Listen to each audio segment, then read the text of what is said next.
Good later evening, ladies and gentlemen. So I took some time to myself to have a tall jack and had a really good homemade meal.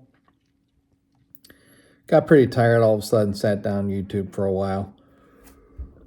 So here I am yawning with my TMJ popping in my jaw and getting ready to speak on a couple things crappie related. So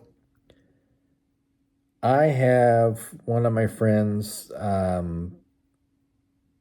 Matthew Picklesimmer, who is the proprietor of a company called Arizona or AZ Lead Works, and he pours all sorts of lead, jig heads, anything associated with lead and jig heads, he pretty much will do it.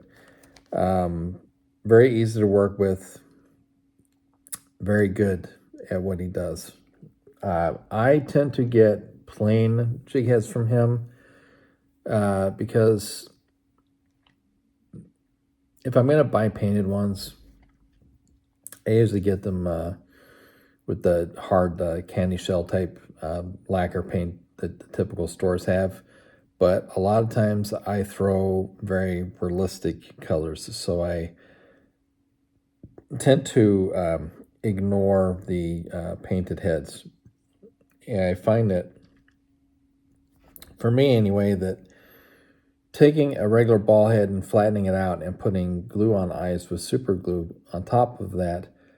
Sometimes if I have UV fluid, I'll just dunk them in the UV and hit it with the light, which actually seals it much better than just super glue. Sometimes I'll super glue a little tiny bit, put it on. It mixes with the adhesive that's on the back of the eye already, and then UV treat it. I don't have any UV fluid or light at the moment. Tend to remedy that situation Friday. I have not gotten a response yet, but I've asked Matthew to make me 30 more 1/24th. That is the most common size that I throw on the big lakes. 1/64 to 1/32 are my norm on the ponds. Reasoning for that is that there's much deeper water typically on the lakes, and I'm not quite so pensive about tossing a slightly heavier jig head. I will throw 1/16, but it's only for curly tail underspins. I do not do 1/16, 1/8, 1/4 for minnows for crappie. I will not do it. I like the slow fall rate. I like how they get hammered, because they do. They get absolutely annihilated. So, oh man. See, now when I sit here to do the videos, when I start yawning, I've been sitting on the couch for an hour and a half and I've been just fine. Go figure, even being tired. So, I wanted to go over for a second. One of the guys that I get, Nevins, his name of his company is Badass Baits. The primary bait that I get from him is the twin tail. It's a little bit longer version of basically like a crappie magnet. I like his formulation better. It moves more free in the water. This is sparkly chartreuse and pink.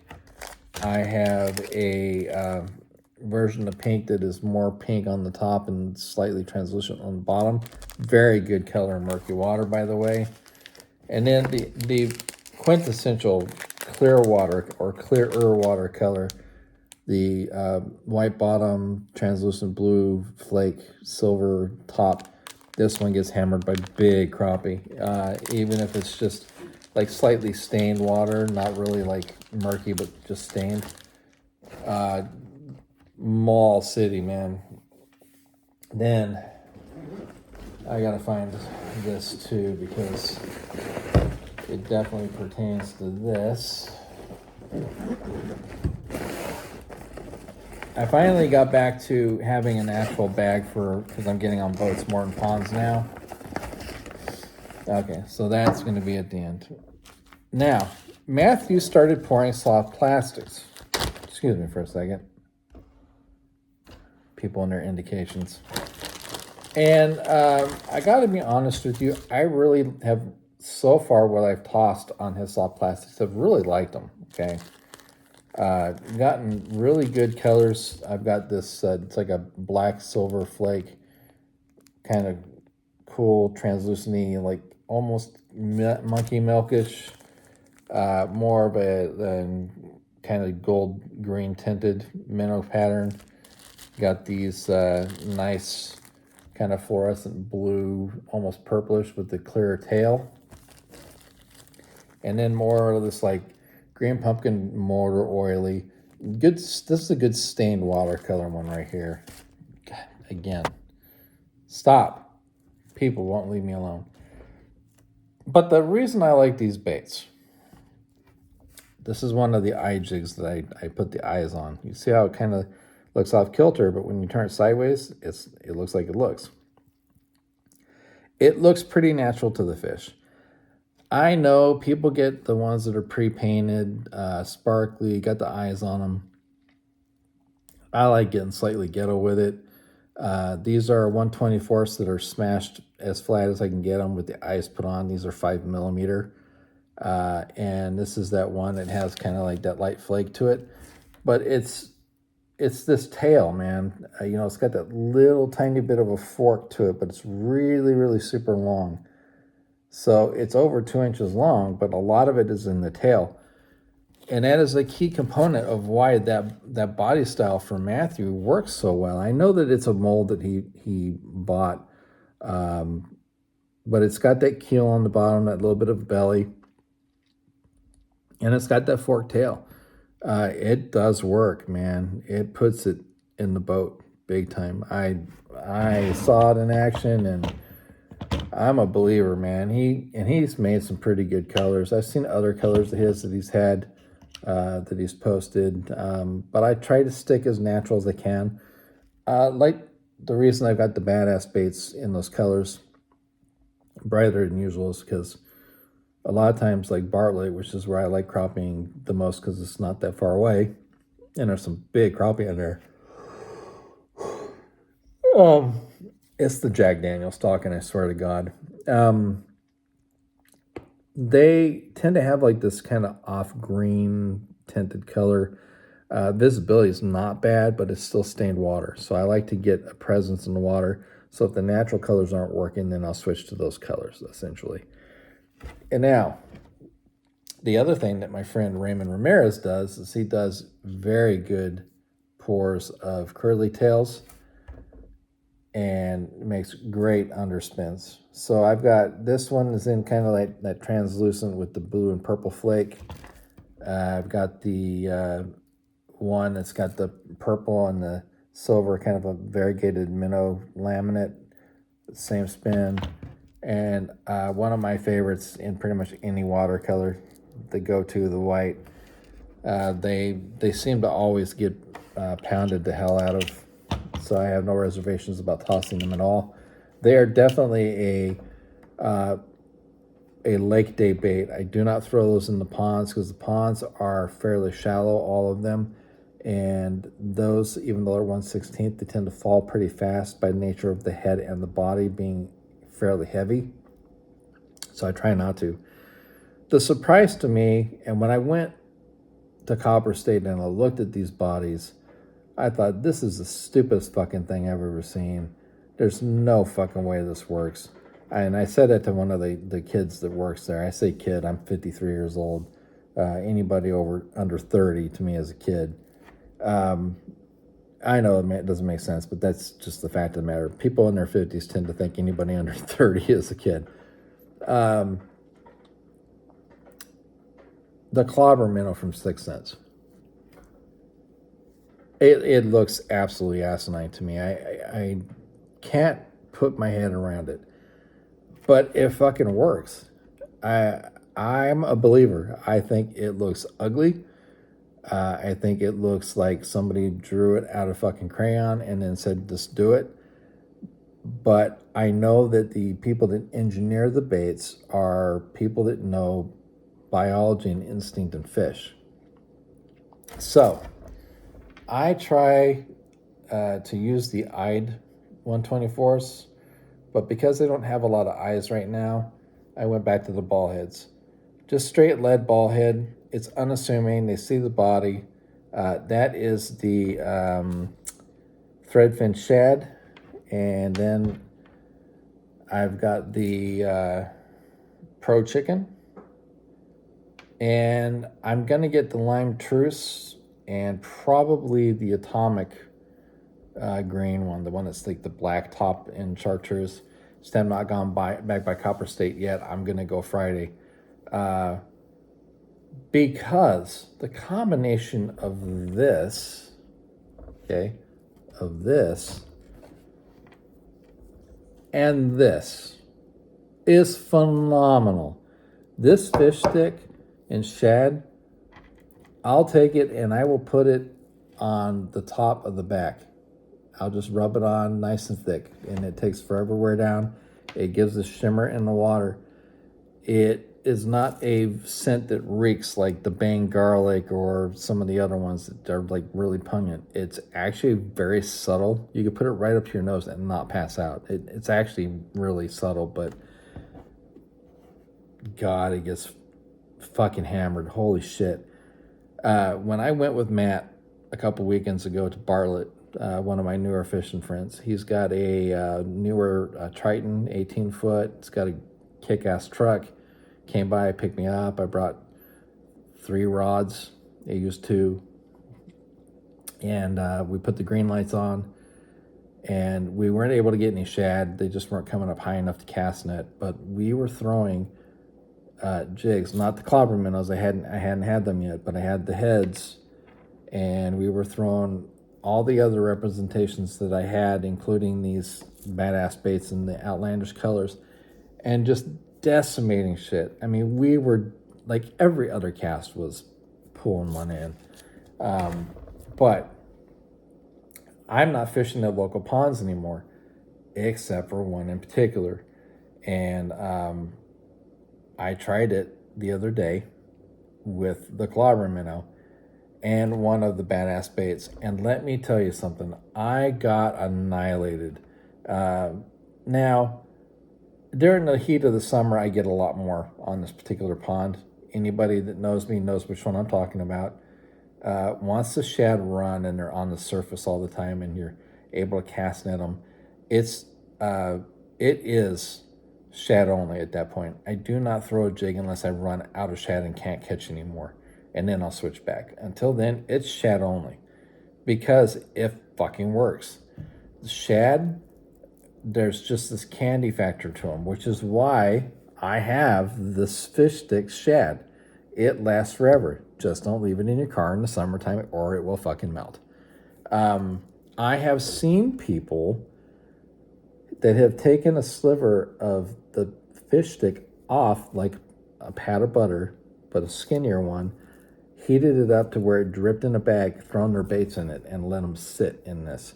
Now, what basically the amounts to in this fish stick is that it's actual particulation of shad and anise oil. I know people say anise, anise. There's different ways to pronounce it. Star anise is a substance that comes out of a plant, and it just enhances whatever scent it's with, essentially. Some people use it by itself. Some people will actually get star anise extract from the store for baking and just droplets on their lure, and it works. It's a potent scent by itself. But this shad formulation with got just that touch of anise oil and these. Holy crap. I mean, look at it. It looks fucking stupid. That tail just looks retarded. But it gets mauled. When you see it in the water, you know everything at that point makes sense. I want to hate it, but I can't. Because when I got on Matt's boat, the biggest crappie I pulled in, the biggest one of the night, was 3.3 pounds. No. Did I get it on a scale? No. I know, or did I get it visibly on a picture on a scale? No, it did not. I did get a picture of it. Lately in Bartlett, there's been some pretty big crappie producing. And I don't know that I really have a theory on why they're finally coming out, because they weren't always around to play, so to speak. There were sections of, a year or two where getting keeper size was the norm, and you would occasionally get a monster. But now the monsters have like come out of hiding, and they're playing with you. Now, the other thing that I do with these is and this one has actually gotten damaged. The thing that I found is that when I toss them to a culvert, I damage the eyes a lot. But I also like to throw the Clobber on the TRD finesse heads, the little minnow heads. But the eyes tend to pop out as well. So I've got to pop it out, super glue it back. These, with the spearhead that they tend to dive quicker at the same relative weight. These are 1/24th as well. I've also noticed, this is what was hilarious. I was tossing into a concrete overhead that had flow through, and I keep knocking the eyes clean off. Now I've got backup eyes that I can super glue on, thankfully, but it's unreal. They still clobber them. They don't care when they see this profile and the way that it just motions in the water. They annihilate it. Same with Matthew's minnows. Same with Raymond's. About 99% of my lead comes from Matthew. 10% or so, well, 1 to 3% or so, depending on what I'm looking for, will come from Raymond. I tend to get finished product more from Raymond because he puts so many jig heads out. You can't help but get finished stuff. He's ridiculous. I don't know how he makes so many jig heads. When I was painting jig heads and putting eyes on them, it took me for fucking ever. He's got that shit down to such a science. It boggles me. But yeah, this 6 cents Clobber minnow, there's just something about it, man. Whoever engineered the motion of this bait really knew how to tap into that predatory instinct the fish have.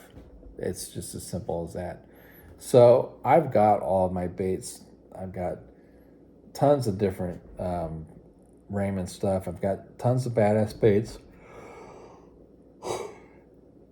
Excuse me again. I've got a fair amount of Matthews saw plastics now, but I'm probably going to go Friday and pick up at least 10 packs of these Clobbers. I don't like their head. I know there's a smaller hook, 1/16 that you can put on. It just looks way too fake to me, but they catch fish still. So I may pick up a couple packs of those heads. I don't know. They come off the factory pretty damn consistently. So I may just bite the bullet and do it anyway. They're meant to work with the bait. I just think that my type of eyes on those baits work better, essentially. That's my take anyway. I mean, I could be wrong. Who knows? Because I've noticed that no matter if the eyes pop off or not, one-sided, they still beat them up. So I don't think it really matters. I've even had a fair amount of these 1/24th pills that I've had Matthew make in powder coated white, and the powder coat will wear off after hitting this this flow through to where it'll chip, and they still hit it. So they're opportunistic predators. I mean, they really essentially are just pure opportunity. If they see a chance to annihilate something and they know they can eat it, they're gonna take the opportunity. So I just think you have more of a ball in your court when you have a Clobber minnow. It's the best crappie bait I've ever used, which is saying something, because the TRD minnows, those little shad profile things, I was using those for a while and I can't stand them. Because if you leave them in a box, even if they're separated and they have any kind of curve to them, it sets. Then you got to sit there with a lighter and heat the shit up. I ain't got time for that bullshit. So I stopped using them. The Clobber minnow is the way to go. In my opinion, if you're a TRD person, I will forever use their TRD Neds. I will not use their shad minnows anymore. Too many inconsistencies I found, and I'm not going to keep them in their pack once I pulled them out. So, yeah, anyway. Clobber minnow for the win, man. Clobber minnow, Badass Baits, Matthew Pickle Simmer of AZ Leadworks, Raymond Ramirez, Rocky Mountain Jigs. They all rock. 99% of the local guys that do bass baits and crappie baits hit them up. Nick Wilson, Copper State, Mine Super Lure Company, Fat Pack, 5150, Arizona Custom Baits. I've got examples of them all. I love all the local dudes. Now, being said, apparently am a Robo fanboy because there were too many damn good deals on eBay, and I now got 300 fucking Robo worms. Good God. Now I got to use them. I have no choice. But anyway, yeah. I mean, come on, guys. It is so ugly, man. But it works. It's nuts. There's no rhyme or reason to it. And yet there is, because they wouldn't have designed it and released it if they didn't have it down to a science. I believe, and I mean this wholeheartedly, I really believe that Sixth Sense has their shit together when it comes to soft plastics better than any other commercially available company now. I really do. There's been too many examples of baits in every category of technique that I have sampled from that have outshone every other one that I've ever used. The only exception to that is the the standard Zoom Salty Super Fluke. It is the only fluke I will toss anymore, just because of what it does exactly what I'm looking for it to do. The other ones don't. They either go swim too quick or they swim too erratic, and I like a very consistent cadence. Outside of that, it's Sixth Sense all the fucking way.